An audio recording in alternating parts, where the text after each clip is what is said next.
Hello and welcome to Rajya Sabha Television. You're watching The Big Picture with me, Frank Pereira. In a significant act of support for India in its protracted military standoff with China at Doklam, Japan has said there should be no attempt to change the status quo on the ground by force. The Japanese statement comes as an endorsement of the Indian position that China has violated agreements with India and Bhutan in attempting to build a road through Doklam Plateau. Japanese Ambassador Kenji Hiramatsu's observation on Doklam comes 2 months after Indian troops stalled Chinese road construction activities and is seen as endorsing India's stance as being important for a peaceful resolution. The Japanese reaction follows 2 separate interventions by the US calling for direct dialogue between India and China to resolve the crisis while cautioning against unilateral changes on the ground. This too has been seen as supportive of India's point of view. On this edition of The Big Picture, we will analyze if Japan's move to back India will tilt the geopolitical balance in Asia. Joining me on the program today are Lieutenant General Raj Kadyan, retired Deputy Vice Chief of Army Staff; Baldas Ghoshal, Secretary General, Society for Indian Ocean Studies; Pinak Ranjan Chakravarti, former Secretary, MEA and Distinguished Fellow, ORF; and Sanjeev Srivastava, founder editor, Edit Platter. Thank you to all my guests for joining me on this edition of The Big Picture.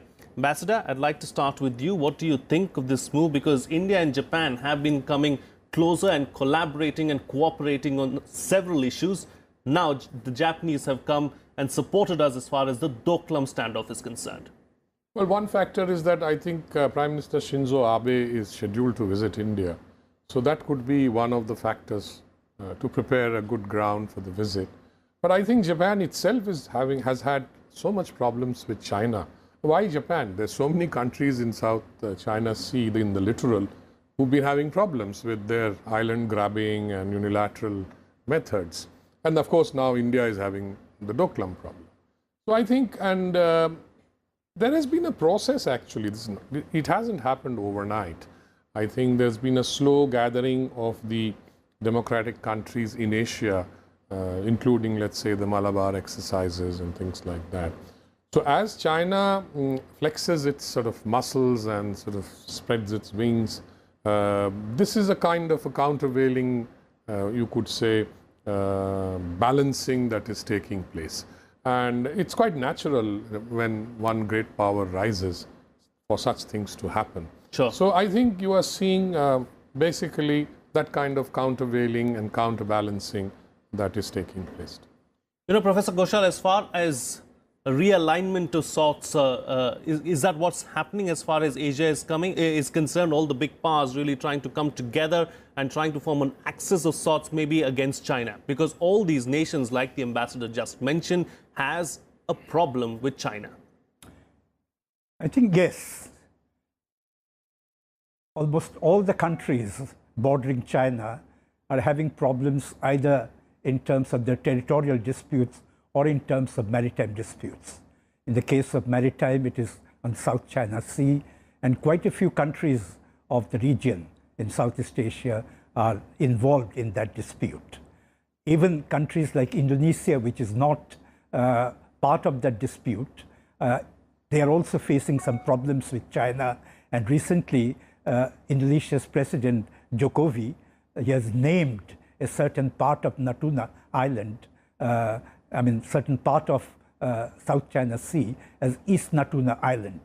That itself shows that Indonesia is trying to send a message to China that they are not really very happy with whatever things are going on.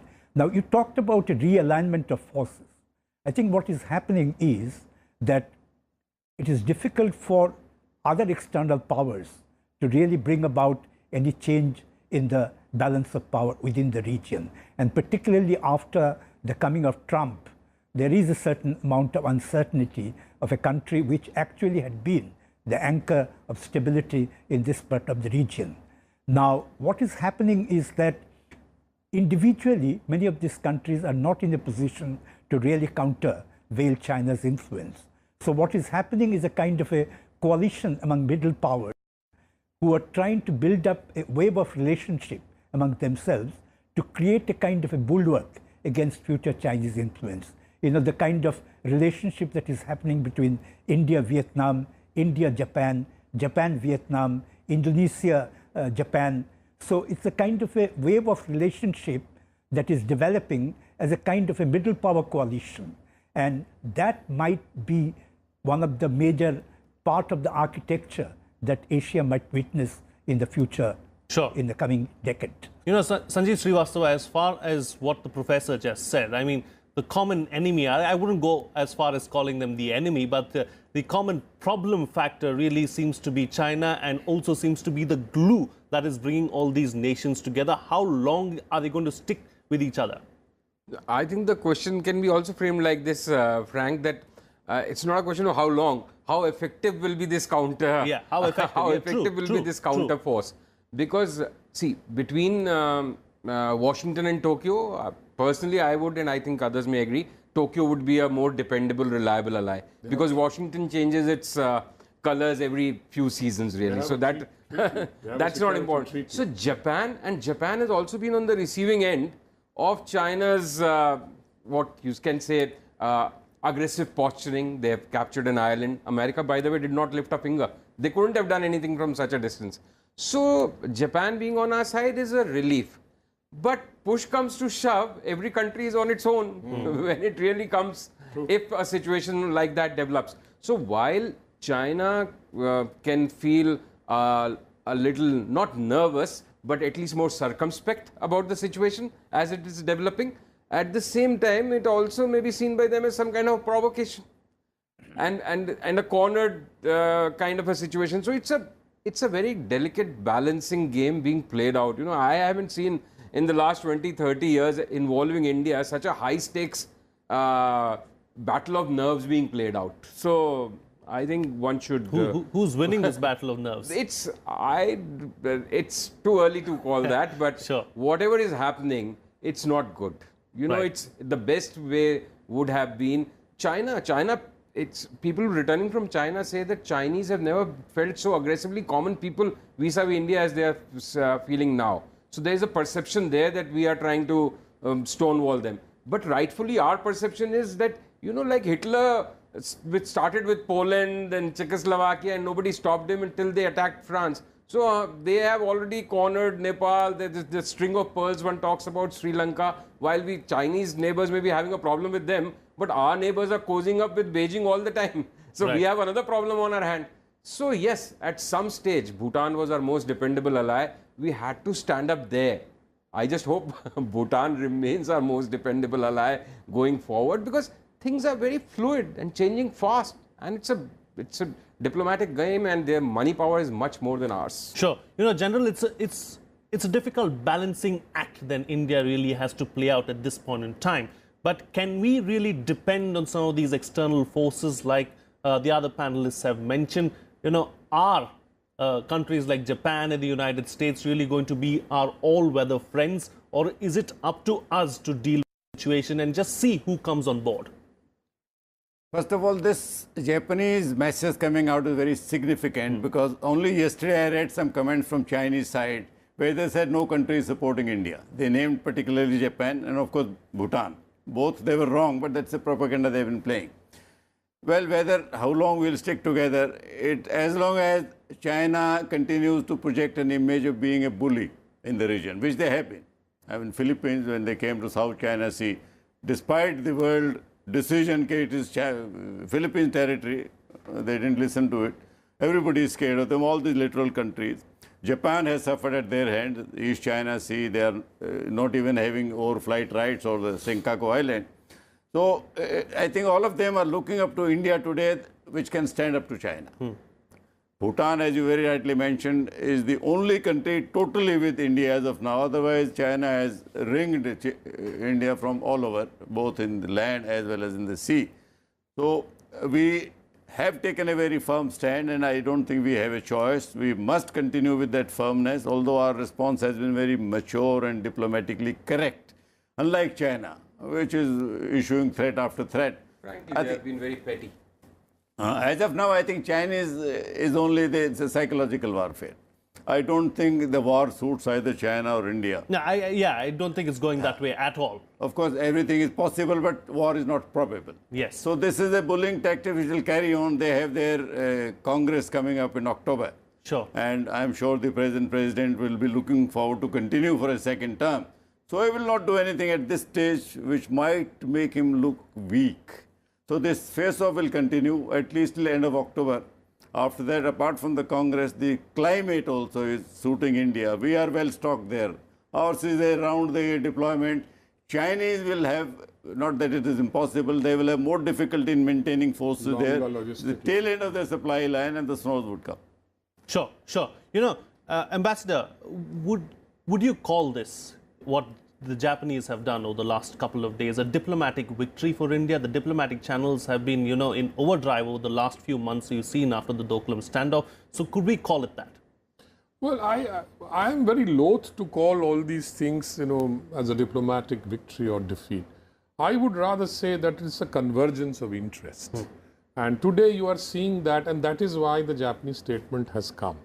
They are also visualizing a situation where I think the feeling at the back of the mind is that China needs to be also told that, that there are some red lines that you cannot cross.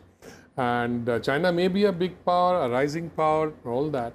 And everybody now realizes that apart from the USA, but which is far away, but has the military assets and the muscle to take on any country. I mean, the USA spends on defense, their spending on defense equals the spending of the next 20 countries. But the messaging from the United States has been positive thus far. But the messaging slowly has been kind of, they have progressed from, you know, we are concerned, and now they are saying, no, it has to be peacefully resolved. I think it's slowly ratcheting up a bit. But the Japanese position seems to be far clearer in that sense. I believe that this is still a lot of messaging going on here, apart from, and as the general said, that even in Doklam, I think the standoff is going to continue. He's explained why it will continue. Nobody can back off so easily.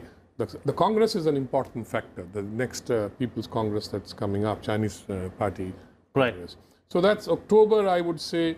It will certainly continue till the Congress, till President Xi has sewn up his second term and with all the other people that they have to put in different places. So it's part of that. Internal politics also is there. So I think I would say that the messaging is good in the sense that Japan has stood up and basically reiterated the Indian position. Sure. So that way I would say it's good for us. Okay, fair enough. You know, Professor, can we see any further areas of collaboration between India and Japan? Can we see the two nations taking their relationship to the next level? We've seen in the past that both nations made an announcement of an Asia-Africa economic corridor. Many said that that was the answer really to OBOR. Can we see some more collaboration between the two countries? I think in the case of India-Japan relationship, whereas in the last couple of years there has been quite a significant development in terms of defense cooperation, and on political issues there had been convergence of interest. But in the case of economic relationship between the two countries, still I think it's quite, low. And there's not much Japanese investment as yet within this country. And although there has been talk about joint collaboration between India and Japan in terms of building separate connectivity programs beginning from northeast of India, and also about that African corridor, economic corridor, I think not much has happened as yet in terms of the actual which can be visible. I think Japan will have to also get over some of its hesitation and in terms of its reservations about India's economic climate. I think Japan has to be a little bit more forthcoming. You know, if political understanding is there between countries, this should not be a hurdle. I can give you the example of Japan in the 70s and 80s. You know, in terms of the economic climate, Southeast Asia conditions of doing business was not that good yet. Yet Japanese invested in a huge way and tried to develop a stake in the economic development of that region. Now, in the case of India, Japan has not taken that step as yet. And I think it's time, if the Indo-Japan cooperation has to really mature into a situation whereby one can really call each other a major ally of each other that way, then I think the economic collaboration would have to be increased. Now, in terms of defense, of course, there has already been going on a lot of things. Sure. Talking about defense collaboration, General, Shinzo Abe, I think a few months ago, said that the cap of 1% of the GDP on army spending is going to be lifted and Japanese are going to be free to spend after the sanctions that were laid after the world wars, in fact. So can we see some kind of a defense collaboration between India and the Japanese in the near future? Maybe, some exercises or something of that sort? Certainly. Japan was under a self-imposed ban after the Second World War of producing any military equipment. That gradually is now changing, thanks to China maybe. Japan is one of the most advanced countries technologically. So whatever equipment we need from them, which may not be kind of weapon system, but radars, communication system, all this we can have a collaboration with Japan and it will be very good. Firstly, it will diversify our sources of import, because despite our Make in India, I think our imports will carry on next 15, 20 years.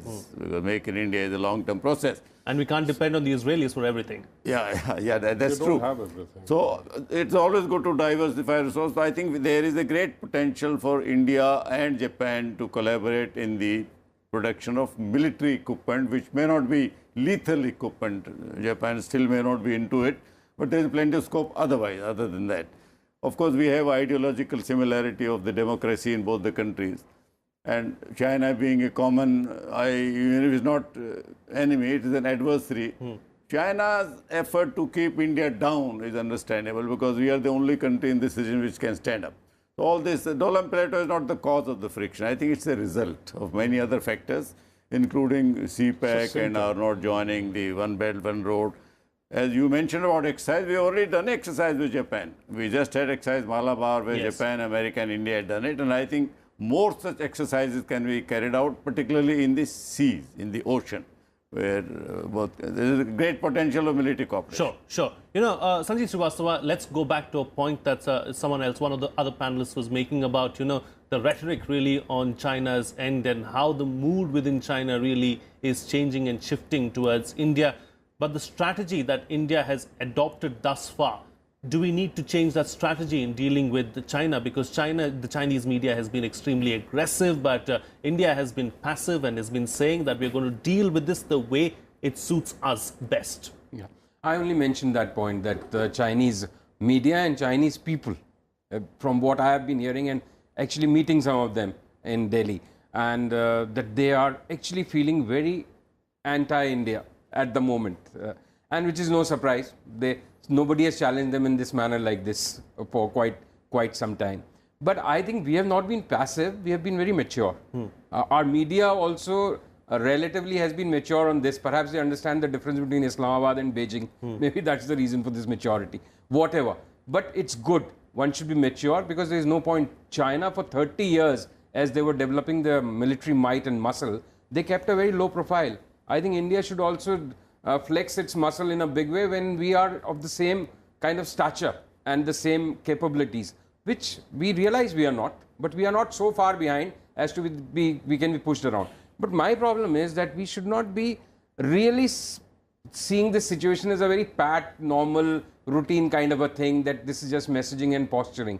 Because President of China, whatever the October Communist Congress factor, but his position is already sewn up. He is assured of a second term. Him not doing anything will project him as a weak leader. Not him not making these posturing, etc. This will project him as a weak leader. So the fear is that they may escalate, and they don't have to escalate in Doklam, where India is strategically better placed. We have thousands of kilometers border. They can escalate it anywhere, and they need not escalate it. They can provoke Pakistan to escalate something. See, this situation needs to get resolved in a manner which is mutually beneficial. And China somehow has to understand that there is a limit beyond which India cannot be pushed. We are not bothered, frankly, about how it deals with other nations like Washington and US, etc. have never been bothered like how we have been treated by by countries like China. So we don't have to fight other people's battle. But yes, we have to protect both our dignity and turf. Sure. You know, the situation, like Sanjeev Srivastava just put it, Ambassador, is not at all normal because this particular standoff has lasted for several weeks now.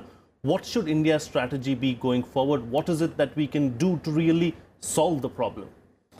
Well, I think the diplomatic channels are open. And I agree that Doklam is not the same as, say, what happened in Chumar or other places in the past where there was a difference of opinion on where the actual LAC lies. Here it's different, although it's not that this is territory that we claim, but it's a disputed area, and there are many reasons why we have taken this step, including the change of the status quo, which was agreed to and which has been discussed before. Now, what are our options? Our options are clearly the diplomatic options, number one, where although China has saying that everything will be fine if you withdraw unconditionally, in the sense that that's the primary condition, and before that happens, we will not talk. So I think India has taken the position that let us both withdraw, and that is the thing. So I think first is unconditional talks. Sure. I think you cannot lay down conditions that you first do this, then only I will talk. Some messaging and contacts are happening, I'm sure. I mean, there's no doubt about it.